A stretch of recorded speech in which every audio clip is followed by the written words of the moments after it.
we bring to you today Mr. Kaushik Roy, respected and renowned veteran on brand strategy and marketing communications. He is the man behind very popular and established brands like Tata Steel. We all remember, we also make steel. Max Touch, now Vodafone, Reliance Mobile, Reliance Jio, IPL, the very popular Mumbai Indians, and many more. No better voice than Mr. Kaushik Roy to guide our industry. How do we understand the changed consumer behavior post-pandemic, and also how to reach out to our new customer demands? We also will welcome his advice and his thoughts on not only for individual companies, but on plastic industry as a whole. So, Mr. Kaushik Roy, thank you so much for your time, and we warmly welcome you. It's a pleasure to be here talking to you. Thank you, sir. How do you think the brands are likely to behave after this pandemic? Well, it is most likely that people are going to be very, very cautious. People are going to be perhaps spending mostly on things that they believe is a need rather than a luxury. It is going to be a very challenging situation, but at the same time, I believe this could be perhaps a great opportunity for brands which are old, established, loved brands. So they have actually over the years built a brand which is so solid and so strong that today, in this period, I think we have gone through those moments where we were almost forced to buy things which were commodities that we couldn't recognize. And we felt, that big void when we said that this is not what we have as a salt. But we were being told this is the only salt that you can have.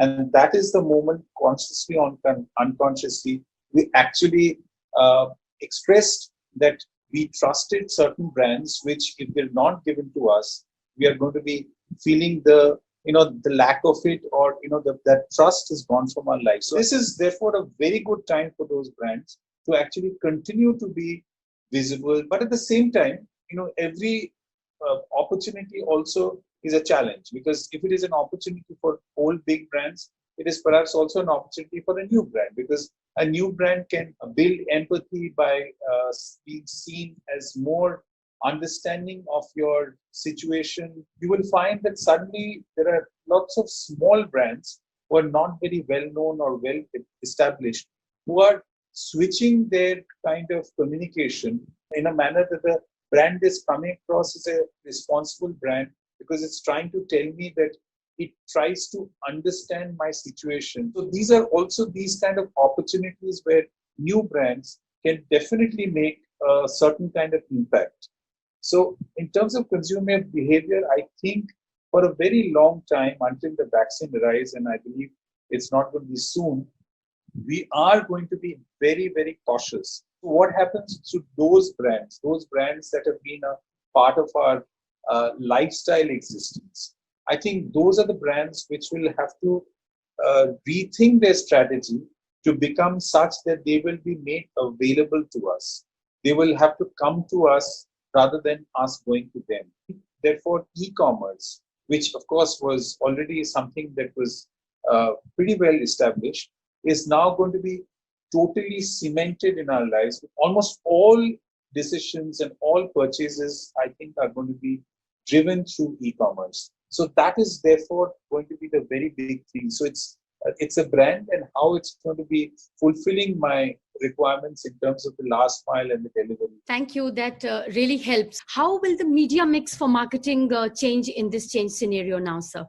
See, this is going to be very interesting going ahead. While print has continued because they have not had a shortage of content, television, which is primarily GEC, has had to take a backseat, so to speak, because they've been running repeats. Whereas in television, which is news media, has become a very predominant kind of engagement for us. And in that engagement, they have been producing things which are absolutely fresh and new. I think it is also going to be a change in the habit of people in India because of this whole exposure to media, which is news and views and features and all those kind of things. I think going forward, we will find a certain kind of shift where maybe the more mature kind of audience will start to gravitate a little more towards news, because it is likely that 2 months of this kind of behavior is already becoming a kind of a habit. Having said that, I think in all this, what has been continuing to be dominant in our life is the whole digital way in which we consume media. Now, most OTT has actually built their differential in terms of becoming more attractive to the viewer by not having ads. So, therefore, OTT is meant to be driven by subscription rather than by advertisement. It has almost come to a point that there could be certain things where you cannot avoid, but you have to watch the ads that are thrown at you. And so, therefore, even therefore, in a digital medium, you will have a large number of ads and advertisers who are flocking to it. And that also means that the nature of advertising is going to change. Two types of change. Number one, because YouTube allows ads to run the ones that you can click to stop the ad has a duration of 5 seconds. So there will be a way in which you will see more 5-second advertisements, and those are going to be such that they'll start and end in 5 seconds. And you'll also see another extreme, which is that television advertisements have been now, normally 30 to a minute. You will see long ads, which could be almost like 2 minutes and 3 minutes on let's say YouTube. That's because the nature of advertising is going to be more like content. It is going to be not so much of advertising as in hard sell advertising. It is going to be more in the way of engaging with you. Brands will now consciously look at that is branded content. You can expect certain brands to occupy that space either by creating their own platform or occupying a popular space in which the content that they dish out to you will again may have some very subtle ways in which they will bring their own products or a range of products, but that is not going to be the purpose of the content. It will be primarily to entertain you, and through that entertainment you will always be reminded of the brand. And these ideas will move to digital, will move to OTT, but that is going to be the platform which will become more relevant for the viewers of tomorrow. And that is how brands are going to be occupying this new media. Thank you, sir. So how would you think the companies would change their strategies to reach the rural markets? Because of this exodus of the workforce, the geographical shift of the demand will force them to go more rural than earlier. If you remember the 2008 global meltdown, as they called it, India was almost like insulated from that kind of a monetary pandemic. And one of the reasons for that is because the Indian rural sector, the bottom of the pyramid, had money with them. So there was work, there was employment. The bottom of the pyramid actually kept the economy sort of going. The crisis now is very different. The bottom of the pyramid has been completely sort of drained of all their resources. The people who have gone back from a place where they used to earn and pretty disillusioned to a place where they believe is home. Their current attitude is somehow try and live in those villages, and they will live over there with one kind of sentiment that this is home, rather than that place which was my place for my livelihood. This is my life. I'd rather do something over here. So I think brands will need to engage with these people in a very constructive way, ways in which they could reach out to this segment with jobs, with occupation, with ways in which they could be a part of the ecosystem of the brand. I think those are the brands which are going to be doing very, very well. True. And that will be probably a win-win for everyone. With the changed consumer behavior, I think the demand pattern is going to change quite a lot. And how will the companies and organizations reach out to first understand the change in the consumer behavior, and then how will they cater to it? Well, I think I've kind of covered that part, which is that there is going to be a change in the way we behave uh, as how we look at luxury versus necessity. So I think the communication will have to change from trying to say that this is your status symbol. It has to say that this is your emotional reward.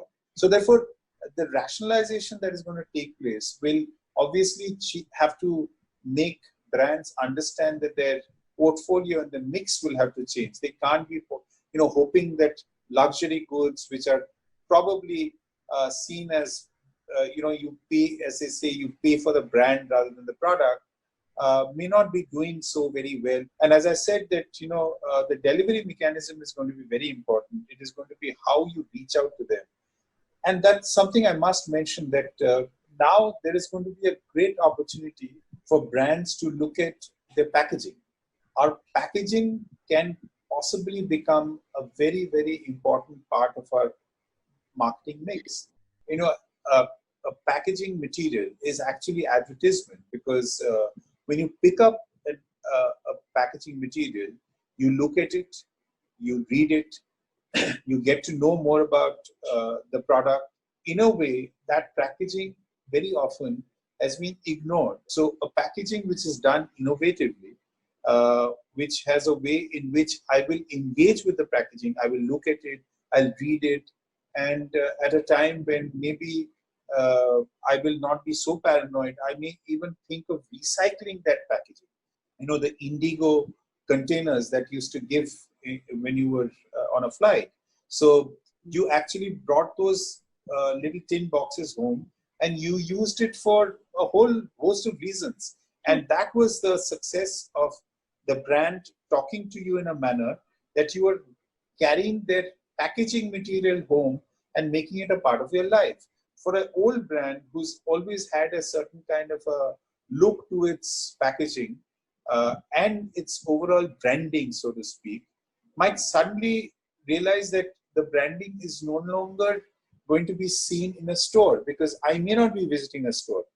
I will be actually picking up the product from one of the e-commerce platforms. So in that e-commerce platform, how that brand is going to communicate just as a simple packaging, and how it will be shown, photographed, and not just in limbo. The way you go forward to sort of present your brand in such a attractive manner, because you're starting to talk through your packaging, talk through your branding, is going to be the new way in which this experience will be discovered. Absolutely, sir. You brought it out very well. Kaushik, sir, before the pandemic hit, there was a huge backlash against plastics. The whole world was against this anti-plastics campaign. The image, thankfully for my industry, has changed, because plastics use, actually they have come out as saviors in the pandemic, because of the use in PPEs, sanitizers, hygiene, medical, pharma, food packaging, all kinds of packaging. Plastics has been there. What is your view on how our industry should take from here, take from the positive wave that has come, and focus on saying that it is the post-usage litter management and not the wonder product that has to be blamed? See, this is a very, very difficult subject to deal with. At one level, we know the importance of plastic. We cannot do without plastic. Through this entire COVID attack, the savior has been plastic. I mean, the layers and layers of plastic which is used by the frontline workers is an ample proof to show what plastic can do. But the fact is that, people who are anti-plastic, and today I think the world is primarily broken up into two groups. The producers of plastic, or the people engaged in the business of plastic, are pro-plastic. The people who are users of plastic, who use it every day, are anti-plastic. So it's a very strange world. So in this kind of a situation, if you really look at America, where I'm sure plastic is heavily under attack, and there is a tremendous amount of anti-plastic kind of rallies and movements and all that. But there is a very strong voice of the Plastic Association, who put out regular advertisements for years to say plastic makes it possible. There is a kind of voice which is saying that, look, you may be lashing out at plastic, but all these things that you're just doing, you wouldn't be able to do all these things if there was no plastic. So I think that kind of communication, I'm sorry, but in India, where there's a plastic association, manufacturers, all the people engaged in this business haven't really ever come together to do a solid campaign. And when I say campaign, I don't mean advertisements. I mean a voice. 2 or 3 days back on NDTV, I watched a program. Every panelist on that program was anti-plastic. There was nobody who was there to defend plastic. It was all being said in this whole environment how plastic has been such a savior. But in this whole discussion, it was, what about all the plastic that is going to be now dumped into the sea? Then one point which could not be countered was the fact that plastic waste, the disposal of plastic, where it goes, how it ruins the earth, how it ruins the oceans, is an argument where all this that we are saying about how good plastic is, it completely falls flat. Yes, you do need to have somebody who is a person, who's a voice, who actually is willing to take, who has to be a Muhammad Ali, to stand over there and, take the opponent's punches and take it on his stomach, then come back with something to say in favor of plastic and answer to this big question: what would you do with the waste? So we're talking brands. Let's talk plastic as a brand. I think plastic as a brand has an opportunity too. And the opportunity is that what is plastic industry's R&D to say that this is how you will do waste disposal of plastic. Yes, we know that plastic can be recycled, but what is it that you can say is a solution? I mean, so, the argument that has been going on is, I think, very weak. To say that, plastic is good, but the way to dispose it got to be better. You need to make me understand that you as an industry, you are doing something which is taking care of all the oceans and all the eco threats and everything else, that there is no more plastic. So what is that R&D and what is the effort that is going on that person who sits down in a television program can say that these are the 5 steps that we have taken? You will not see the plastic in the environment anymore because we will take it out and we'll do something with it. And it will continue to be used, reused, and we will not let it go waste. I think that is the voice of the brand which is missing right now.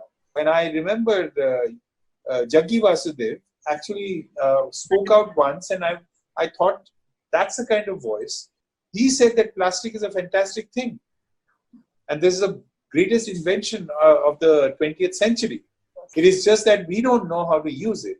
So why can't there be many more voices of reason who don't need to come across with vested interests? These are voices who seem to be having a sane approach to life to say that, look, guys, there are certain things which could be dangerous if you don't know how to deal with it.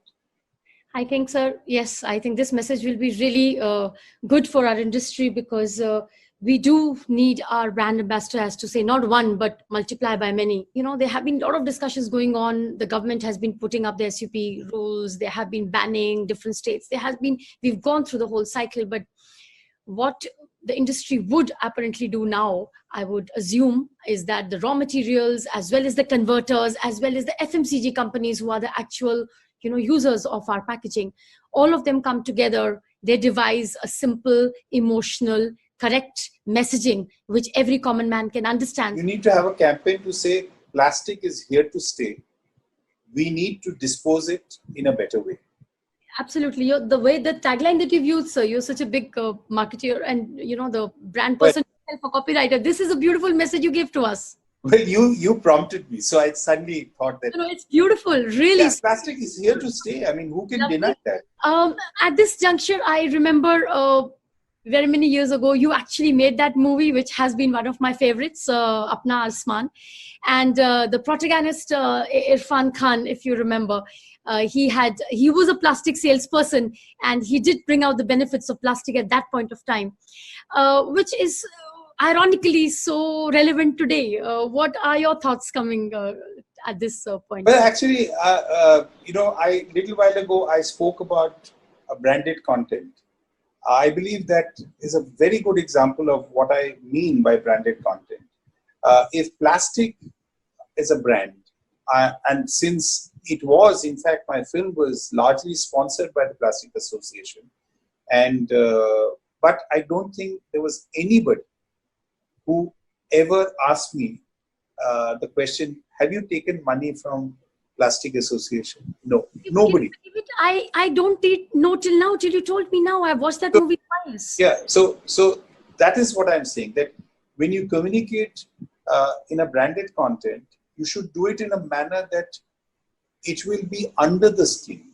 You will feel it, but before you know, it's gone. So it's not always hammering at you. So yes, Apna Asman was, I think, for me, a great experience. It was a feature film, and it was with Irfan Khan. I mean, something that I'd never dreamt of. And since I got some money from the Plastic Association to make this film possible, I changed it around to make him a plastic salesman. His personality was, in fact, the exact personality of plastic, as we have just discussed. He was always thinking as though he's a man who does so much, but his family never sees what he's good for. It's as though he's meant to be, delivering all those things, but always bashed around for not being responsible. So in all the words that he used, he said all the things that plastic has to say, but he said it in a way as though he was talking about his own life. And yes, I think it was a challenge for me. It was something that I had to deliver because I felt responsible that I'd taken money, and therefore I had to do something for plastic. But at the same time, I couldn't ruin my film. I couldn't make it look like, he's a salesman for plastic. He rather was an ordinary man. He was like a salesman who could be selling cars, or he could be selling books. So yes, I think these are ways in which the plastic industry can invest, can look at ways in which they can, in a very subtle way, bring in this whole argument without fighting, without making it obvious, but making people understand that plastic is indeed misunderstood. So I think, yes, my film was a kind of a prototype of a campaign idea, which I think it's there for others to follow. I think so. It's a beautiful message you've given to our industry. Do you think it's a good time for brands to launch now, or everyone is just going to sit tight and wait? First, the simple answer is yes. The world becoming digital has also made it possible for very small brands to be visible. And the Davids of this world can take on the Goliaths, because David can be smart. David can hit out. David can use people as, advertisements. So whoever thought that there could be people who call themselves influencers, who could be saying, guys, I woke up this morning, while I was having my Nescafe, I realized it's a brand new day and I have to go out, and like the crow is flying, I need to fly again. Some Instagram message comes from an influencer. Now, can this influencer not work for a small brand? Of course, this influencer can. So where was all this when we were doing our campaigns for television and print and whatever? We didn't have these kind of things. I think this is one great time for small brands to make a big impression, making the best of digital, making the best of e-commerce. You can possibly induce trial in a much bigger way than you ever could, because the world is not about going out to a shelf, it is the shelf coming to you. And I'd like to mention over here, since you said it's the last question, with a little story about a brand which is an advertising agency. This is a story about Leo Burnett. It was the mid-30s of the 20th century where America was going through the Great Depression. And it was a time when nobody really wanted to get into business. But Leo Burnett, who was a copywriter and a great advertising creative guy, he started it as his agency. Somebody said to him that he started an agency, a business at this time. He will soon be selling apples on the streets. And he had said that I will make sure that I do well, and I'm going to feed apples to the whole world. So even if you go to a Leo Burnett office today, there's always a bowl of red apples kept over there. In a difficult time, you can make things happen. And there's a very interesting campaign about zig and zag. So we always do a zigzag, but it said that when people zig, we zag. So it's about being different. It was a Hegarty campaign which said when people zig, we zag. Wow. So it's about doing the zag. This is the time for us to do the zag rather than to do the zig. It's time to be different. It has to be. We have to think on our feet and we have to engage in different ways. And we need to continue to believe that this is temporary. So I think this is a crisis, and it is for us to decide how we want to convert it into a big win for us. What an interesting and intellectually stimulating session you've given us today. Our industry veterans will be so happy to hear all of it. And thank you very much. Appreciate a lot. And we will come back to you soon, sir. Thank you. Thank you. Plastic is here to stay. Love it, sir. I just love the tagline. Thank you so much.